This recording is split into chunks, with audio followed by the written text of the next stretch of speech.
This is Dave Simon. I wanted to talk today about messaging and how it's changed over the last 10 to say 20 years.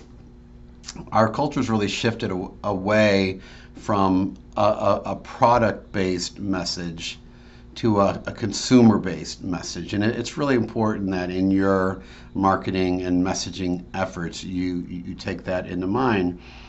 You know, in the past, the emphasis was always, here's the product, and here's why it's the best. And here's some impressive, facts about it. Now what it shifted to is here's how the product is going to make you feel.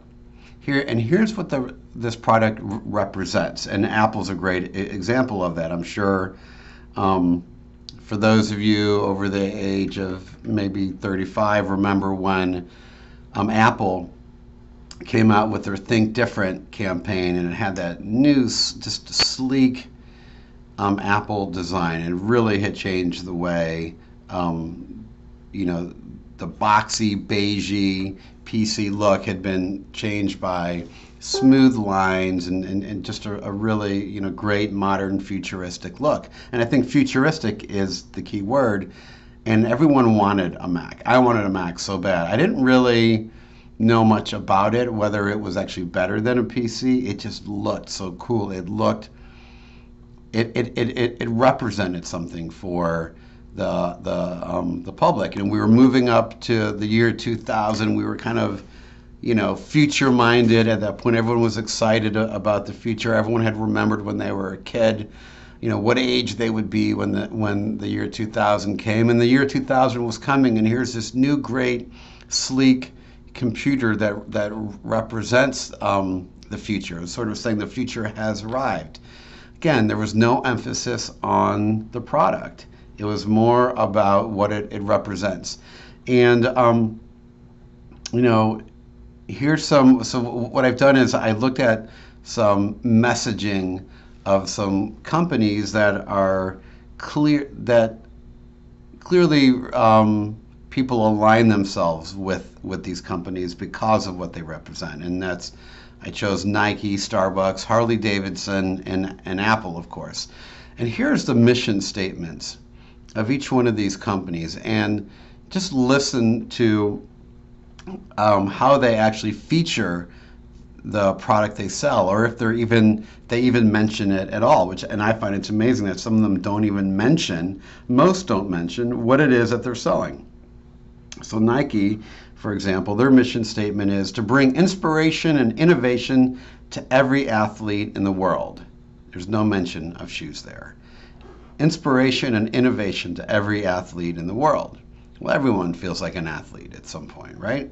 Starbucks, here's their mission statement: to inspire and nurture the human spirit, one person, one cup, in one neighborhood at a time. It alludes to coffee, but it never mentions coffee. It doesn't say, we make bold, robust, tasting coffee. It'd be the equivalent of you go into a restaurant and you order, the waiter's telling you about their wine selection, and the waiter just is telling you what the wine represents. What if the waiter came to you and say, oh, well, this wine inspires and nurtures human spirit? You'd be like, what are you talking about? How does it taste? But there's been the shift. And who knows, maybe in 2018, if a waiter said that, people would be more inclined to buy that bottle of wine. Harley Davidson, I think that they're a great example of a product that represents something. It represents something so American. And here's their mission statement: live freer, all for freedom, freedom for all. Like, wow, okay. Again, no mention of their product. Doesn't even allude to the motorcycle. Nike talks about athletes. Starbucks talks about a cup, but Harley Davidson is only talking about freedom. So, and we could all relate to that, to what that might possibly, or what motivated them to do that. And then Apple, here's their mission statement. This is actually their older mission statement. They've recently updated it, and I'm not a fan of it, so I'm not going to mention it here. Look it up. Apple's was to make a contribution to the world by making tools for the mind that advance humankind. All right, it's like, yeah, we're here to make a contribution. We're here to advance humankind, and that could segue into this whole idea of think different. Okay, so let's talk about music schools. How can we as music school owners apply this type of messaging to our music schools?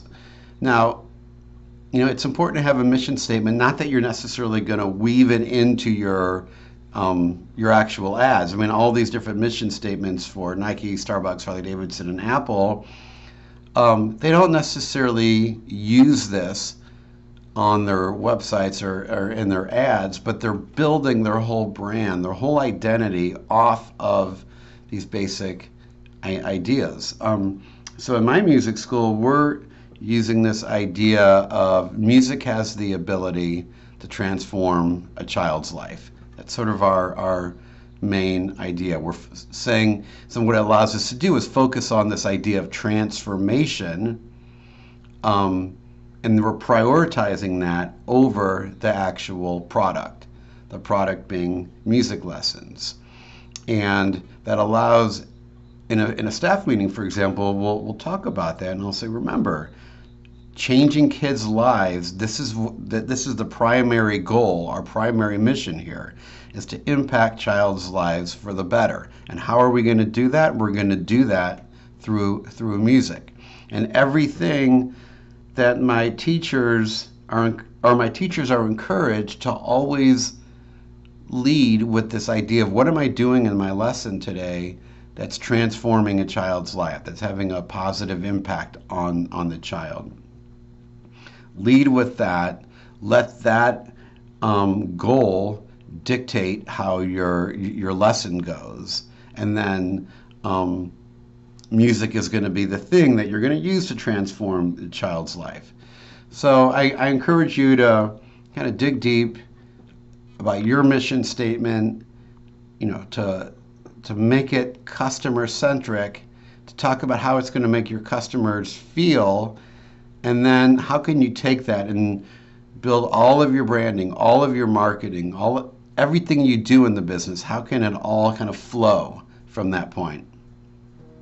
So that's what I got for you today. I hope you found this information helpful. Go market and sell away.